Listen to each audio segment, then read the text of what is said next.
Thanks for being with us on this Thursday. I don't know about you, but it's been Friday in my head pretty much all day long. Maybe anticipation of the big Super Bowl weekend. I don't know. Nevertheless, tomorrow indeed is Friday, and it follows up a Thursday that was anything but normal. A lot of plans for a lot of people put on ice early this morning as some freezing rain caused a whole lot of headaches that I'm sure most everyone is very well aware of. We'll take you out into the wilderness and take a look at some of the scenes of so many auto accidents that took place when rain hitting the ground and then freezing caught a lot of individuals off guard. I am very glad to say and fortunate to say that no life-threatening injuries that I've made aware of out of all the accidents, the dozens of accidents just in the viewing area alone. But we'll go over some in some detail in just a few moments, and then we have to look ahead in the near term and the not so near. We'll take a look at a couple of maps rather, and a couple of predictions about some more potential wintry precipitation tonight and into your Super Bowl Sunday. We'll have that for you actually in just a second. Other headlines tonight will include, ironically, the 100th day of school, which was a little quicker getting around this year than it was last. Got to happen today as, of course, the timeline allowed students to get into class, and a whole lot of other news and information for you, and also an update we believe I'm working on the court case and the upcoming trial as it pertains to the election here in Magoffin County. We'll try to have some details on that for you in just a few moments. As far as the weather, I do have a couple of predictions, a couple of maps and renderings forwarded to us from the National Weather Service in regards to not just tonight, but this weekend as well. Well, following up what's already been a roller coaster ride of a day weather-wise. I mean, we started off at 22 degrees this morning, and when those rains started to fall in the early morning hours, well, temperatures were above the freezing mark by a degree or two. The ground temperature was not, and that, of course, is what initiated a whole lot of problems that we'll focus on in just a few moments. And then the sun came out, and the skies cleared, and we hit 57 degrees here at the newsroom. And it was short-lived. One of two cold fronts has already rolled through the viewing area, and we're all anxiously awaiting the second. That will, even though the local Doppler radar is totally clear if you're watching the early show at this hour, will give us a chance of some rain showers developing across eastern Kentucky in the viewing area tonight. It's going to sweep south between 8, 9, 10 this evening, a strong surge of cold air, and will change any showers that do develop over to snow from north to south by late evening.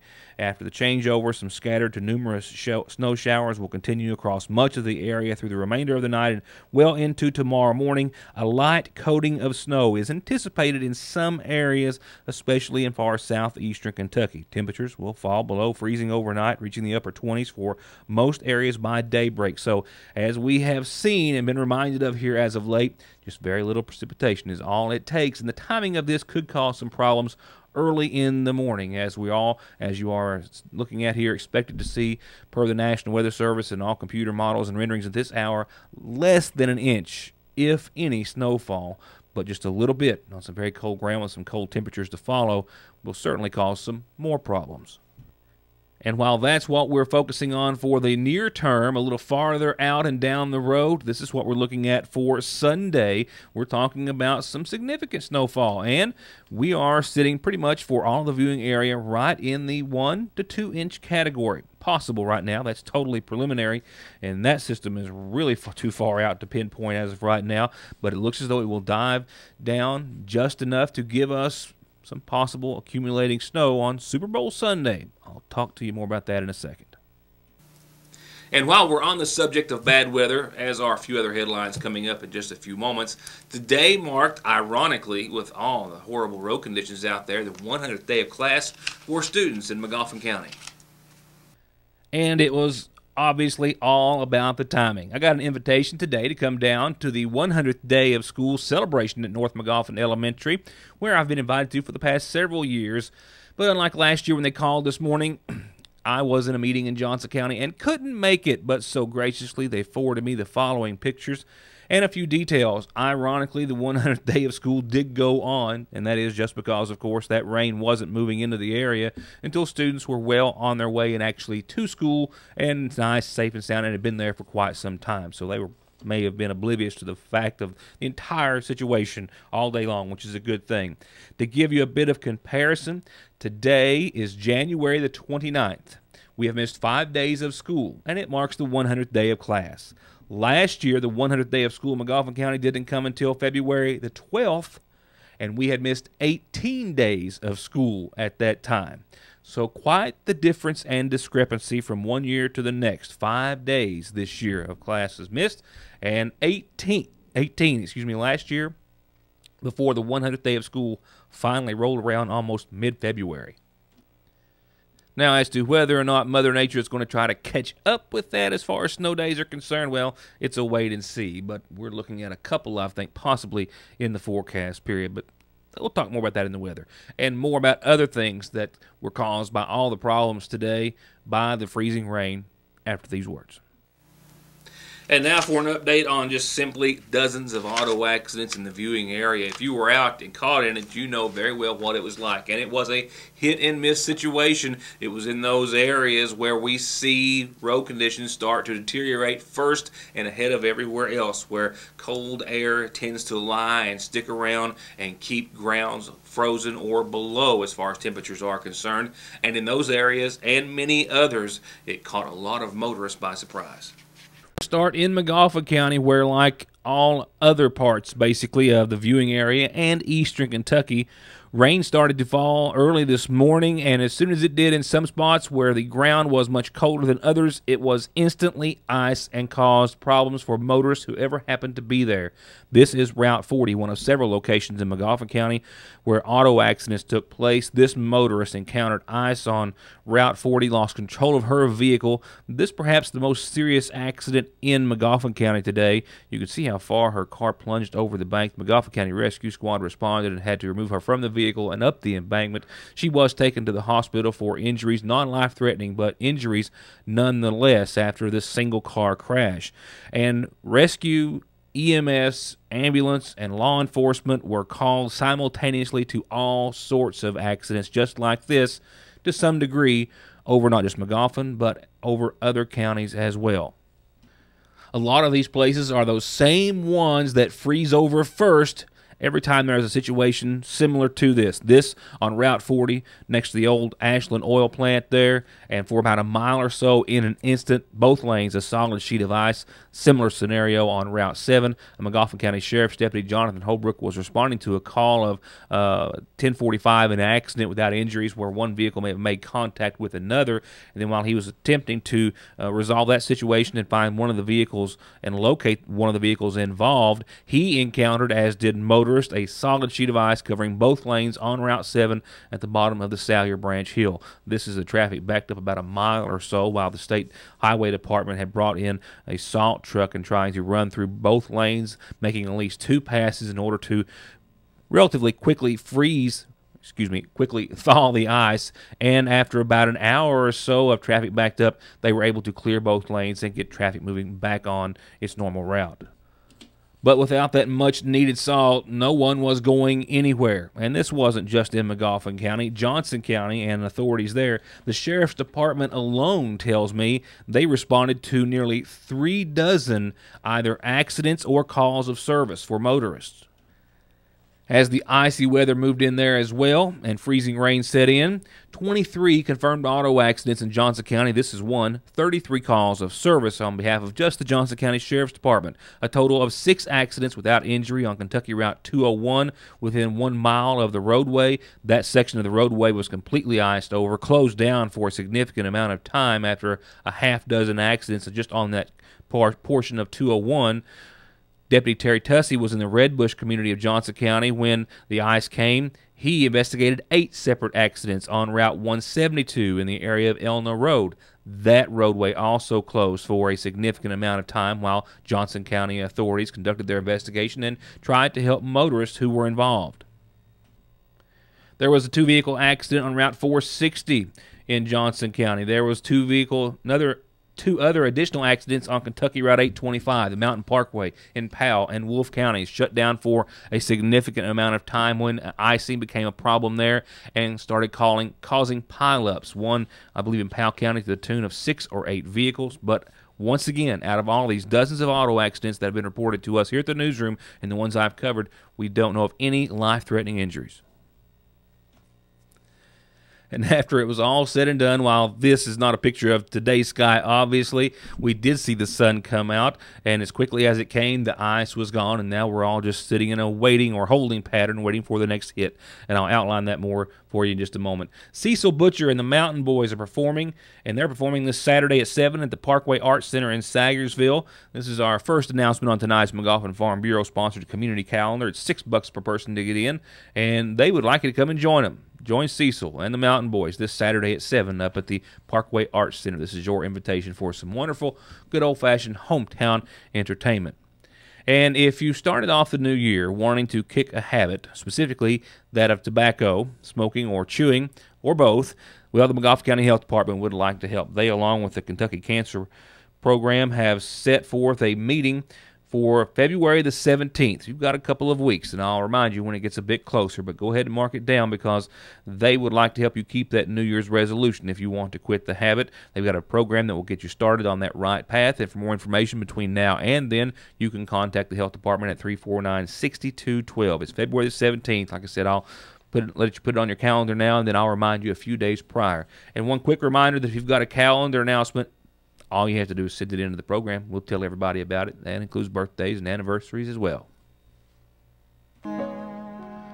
Turning to local obituary listings for this evening, we've been told of the passing of 86-year-old Frances Kraft Gardner of Sagersville, who passed away on today's date. She was married to James Gardner, who preceded her in death.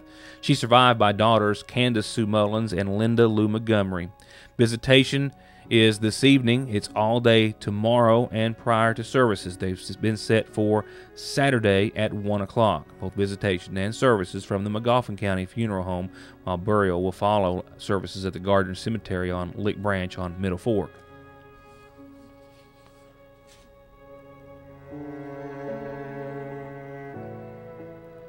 And we also have been told of the passing tonight of 84-year-old Margaret Oni Elam of Cannell City, who passed away on Wednesday's date. She was married to James Elam, who survives, and visitation is going to be after 6 o'clock tomorrow night in her honor at the Redeem Old Regular Baptist Church on Route 191 in Caney, and prior to services there at the church as well. They're set to start Saturday over the weekend at 1 o'clock.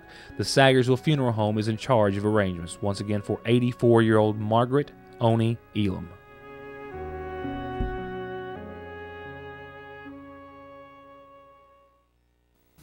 Before I update your forecast for the viewing area specifically and what it entails for tonight and then for the weekend, the first of maybe even more than 2 hits of winter weather throughout the forecast period, an update on the ongoing case, which is still expected to go to trial at the first of next week as it pertains to the November election here in McGoffin County.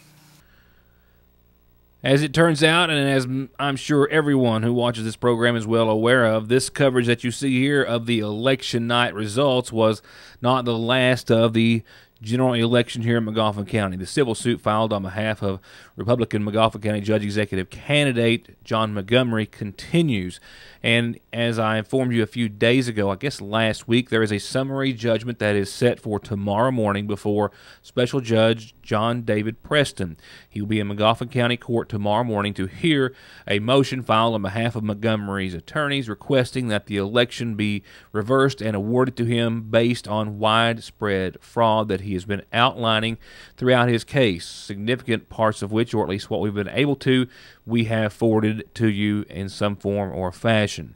So that hearing is tomorrow. If, as it could happen, the judge continues this case and does not grant him that motion, we are told that the trial date is still set to begin this coming Monday. It is set for 3 days, and I'm also told on behalf of the Circuit Clerk's office here in McGoffin County, the trial is to take place here in McGoffin County on those 3 days, under the special appointed judge John David Preston, of course, after Kim Childers refused herself from the case, and he was appointed by the regional judge who had that authority. So I'll have a story for you tomorrow as to what happens in the court proceeding in the morning in regards to that summary judgment, which is to be heard, and we suspect may be ruled on by the judge tomorrow. And that, of course, pending a trial, which at this time, and at last check with the clerk's office at close of operation today, is still set to begin on this Monday.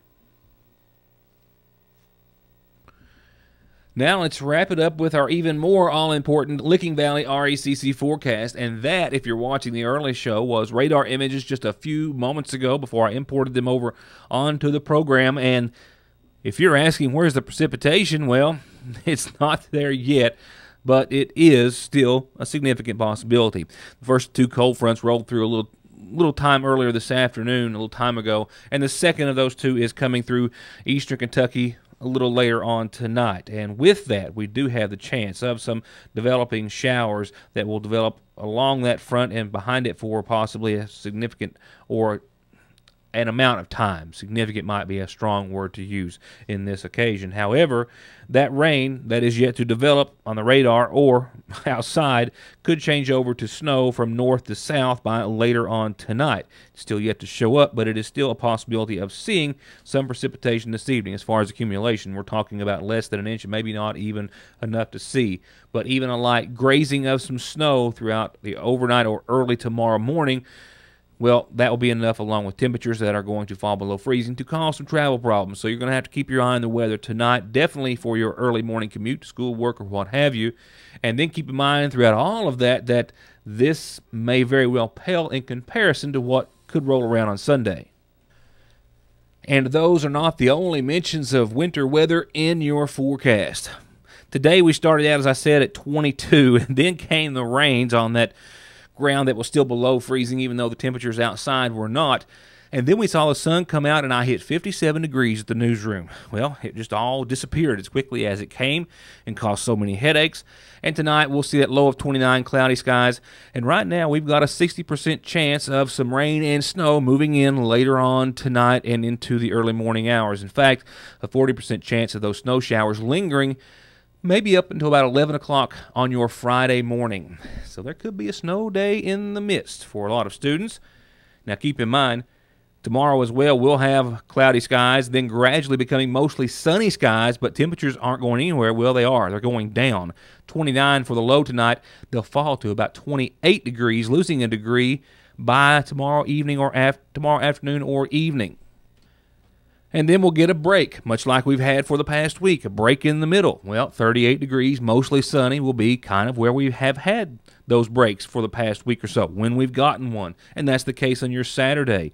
Clear, sunny, upper 30s, light southwest wind, nothing to speak of, a 20% chance of some snow showers late Saturday night and into your Sunday morning. And right now, Sunday is likely, well, it's even becoming more than likely at this point that we're going to see some precipitation in this winter storm that could affect us, could actually be giving us a couple of inches of snowfall. Snow is likely Sunday before 1, then some rain and snow mixed, then some snow on the back end of all of that Sunday to the tune of a couple of inches possibly. Tomorrow puts us about 48 hours out, and then we'll certainly know more then. But Super Bowl Sunday could be a bit of a super mess winter-wise. Unless you like that sort of thing, then you should feel right at home. Monday, the sun comes back, but the temperatures do not go anywhere, sticking around 27 degrees for daytime highs, 12 for the nighttime low. We'll see the sun again on Tuesday, 34, 23, temperatures improving just a bit. And then another chance of some snow late Tuesday, definitely into your Wednesday and Wednesday night, maybe into your Thursday.